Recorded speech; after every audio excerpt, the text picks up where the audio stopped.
Bueno, pues en esta segunda unidad vamos a hablar de la historia del hidromiel. Bueno, como vamos a ver muy prontito, es más que probable que el hidromiel sea realmente la bebida fermentada más antigua de la historia. Así que como tal podríamos llenar libros y libros de cualquier tipo de información relacionada con el hidromiel a lo largo de la historia. Pero como esta asignatura no es de historia, solo vamos a dar algunas pinceladas un poco por encima sobre el origen, evolución, declive y resurgimiento del hidromiel. Os pongo aquí una foto de un señor, ¿vale? El coronel Robert Gale, que escribió un libro muy interesante sobre la historia del hidromiel, que os recomiendo a todos si tenéis especial curiosidad para ver y saber mucho más acerca de la historia. Tiene un enfoque un poco británico, el hombre es escocés, pero merece mucho la pena. Hay un montón de historias y anécdotas muy curiosas. Entonces, bueno, teniendo esto en cuenta, pasamos un poco a hablar del origen. Se cree que, y lo decimos que es la bebida fermentada más antigua de la historia,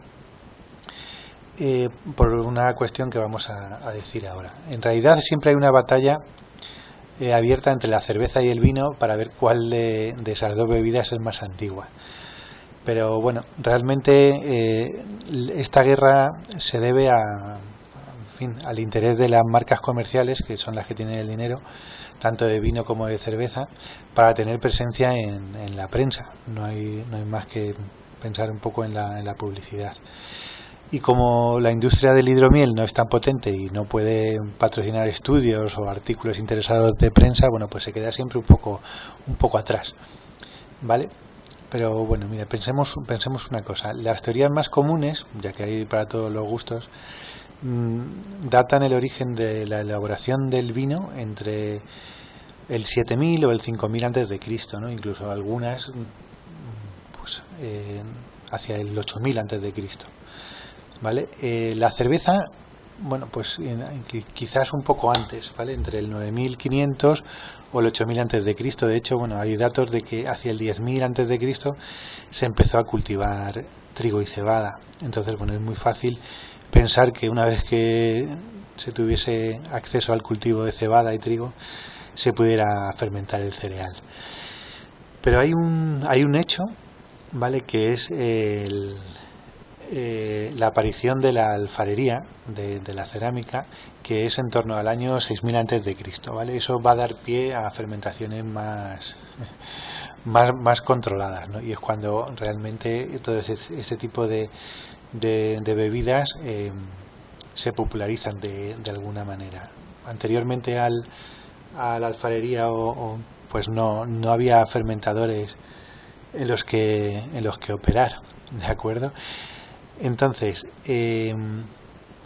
nosotros sabemos que la humanidad ha estado recolectando miel durante muchos años. Casualmente, cerca de la Universidad de Alicante, en Valencia, en un pueblecito, Bicorb, ahí están las cuevas de la araña, y se han encontrado unas pinturas, las podemos ver aquí, que tienen 15.000, bueno, no, que datan del 15.000 antes de Cristo. Y ahí, bueno, pues se ve como una figura humana recolecta miel de abejas. Entonces, bueno, ya que nosotros sabemos que la humanidad ha fermentado cualquier cosa, sobre todo frutas y todo, bueno, en fin, es muy fácil pensar que la miel se fermentaba mucho antes que los cereales o que el vino. Respecto a esto, hay una teoría, ¿vale?, que la cuenta Kenneth Sham en el libro The Complete Mead Maker, ¿vale?, que es otro libro que recomiendo y recomendaré, y del que hablaré bastante sobre él en el curso, ¿vale? Habla sobre la teoría, bueno, The Magic Bag Theory, ¿vale? Yo lo he traducido como la teoría del odre mágico. Entonces, esta teoría cuenta que en algún lugar del mundo ya sea en Asia, en África, en Europa. Él se inclina más por África, es donde más restos de recolección de miel existen históricamente, ¿vale? Pues vosotros poneos en la situación de que unos cazadores en el Paleolítico encuentran miel, ¿vale? Mientras van por ahí buscando animales, y entonces deciden transportarla en sus pellejos, porque claro, cuando no había ningún recipiente donde guardar el líquido, la humanidad, bueno, pues usaba pellejos de animales. Os pongo aquí algunos ejemplos mucho más modernos, claro, o incluso calabazas, ¿vale? Entonces, bueno, pues suponed que para hacer la miel más maleable, pues vaciaban algo de agua o incluso la diluían, ¿vale? Para poderla transportar dentro del pellejo. Entonces, de aquí podemos suponer que y que lo supone así, que la miel fermentaría dentro del pellejo de manera espontánea. Entonces la producción de alcohol se habría puesto en marcha.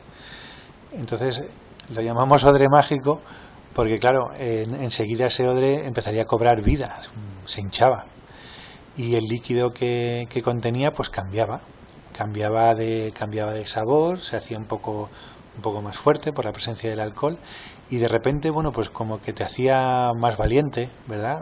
Y querías más a tus compañeros de cacería.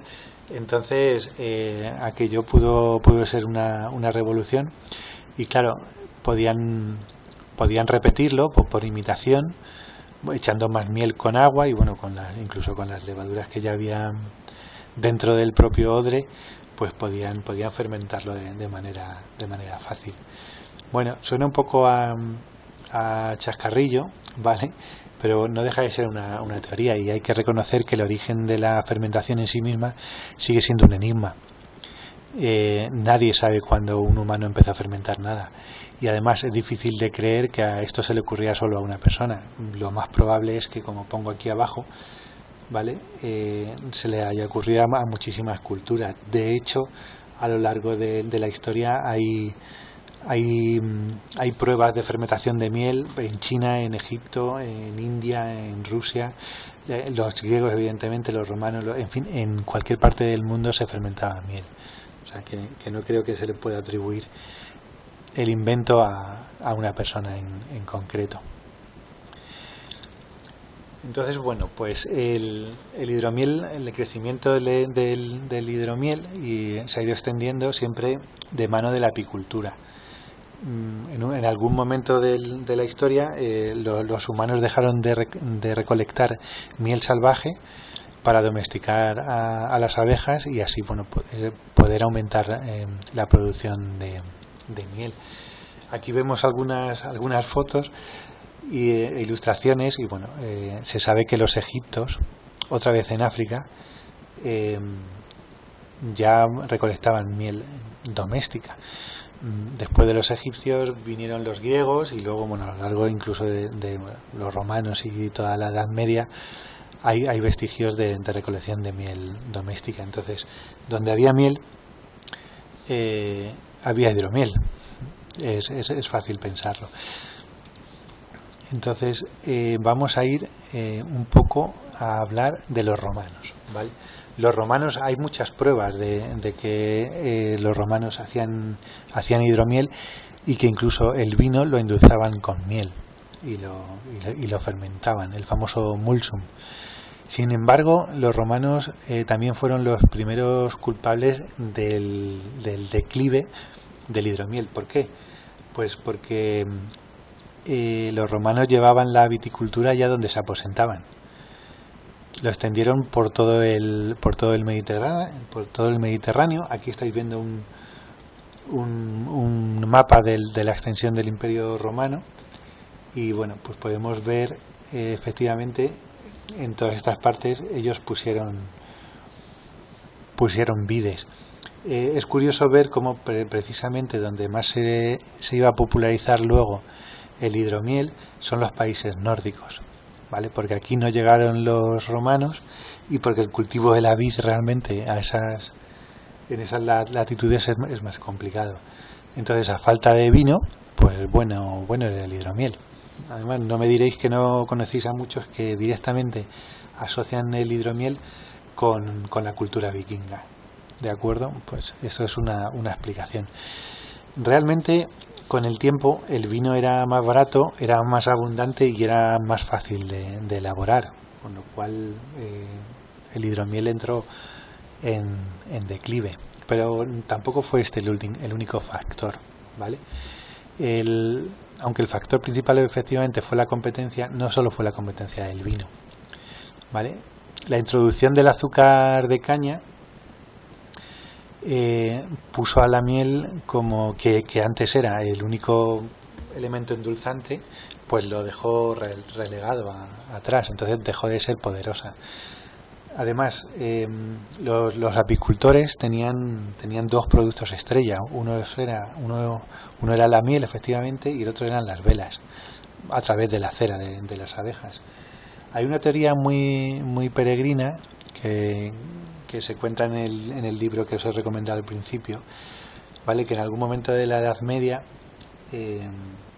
se dejaron de usar tantas velas por la Iglesia, pues por las diferentes reformas y un poco la austeridad de las nuevas doctrinas católicas, y entonces la cera dejó de tener demanda en el mercado y los apicultores, acostumbrados a un nivel de vida muy alto, si las ventas de cera bajaban, ellos tenían que subir el precio de la miel. Eso a los productores de hidromiel no les gustó nada, y entonces empezaron a diversificar su mercado. Pero bueno, esto es más un poco dogma de fe. Entonces, bueno, también otras bebidas entraron en el panorama popular. De hecho, la propia cerveza, con la aparición del lúpulo, la convirtió en una bebida mucho más popular, más rica y más estable, y le fue ganando también terreno al hidromiel allí donde todavía era popular el hidromiel. Efectivamente, también aquí hablo del cultivo de la vid, porque además se iban potenciando y aclarando los procesos, entonces habían mejores vinos a menor coste.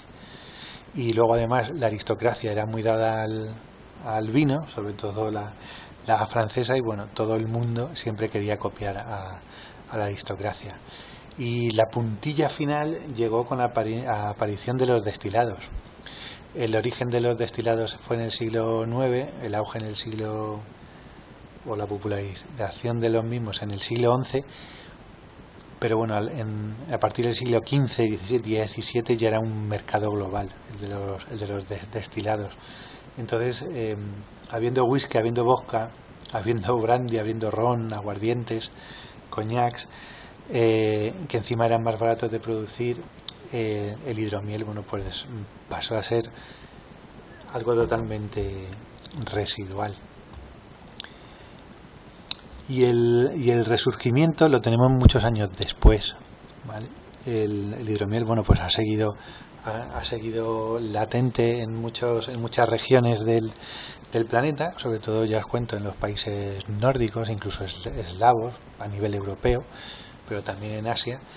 Pero bueno, el resurgimiento real aparece junto con la Craft Revolution en Estados Unidos, un poco antes, porque Charles Papazian incluye en su libro The Complete Joy of Homebrew un capítulo dedicado al hidromiel, ¿vale? Que tiene una receta, se llamaba Barsack Ginger Mead, ¿vale? Y eso, bueno, la popularizó porque todo el mundo que era homebrew y quería experimentar, todo apasionado de las fermentaciones, pues empezó a hacer hidromiel. De hecho, pronto se extendió y existen recetas muy populares que podéis encontrar también en el material adicional que os pongo aquí. Una era la Bomb y otra era la Jaum, ¿vale? Que todo el mundo que se inicia en esto del hidromiel pues las intenta, porque son muy fáciles y con resultados sorprendentes. Usan especias y frutas o cáscaras de las mismas, y realmente, bueno, pues invitan a seguir investigando. Y en el 2003 se publica este libro que os pongo aquí, que es el otro que os he referenciado anteriormente y del que seguiremos hablando, y esto, digamos, es un impulso muy grande a la fabricación de hidromiel. De hecho, en 1986, anteriormente al libro, ya se hace la primera asociación americana de hidromiel, y a partir de entonces hay un crecimiento exponencial de fábricas de hidromiel o de midorix que dicen en Estados Unidos. Entonces, bueno, pues hemos visto un poco en un flash el origen, crecimiento, declive y resurgimiento del hidromiel, y ya vamos a pasar a otro tipo de temática más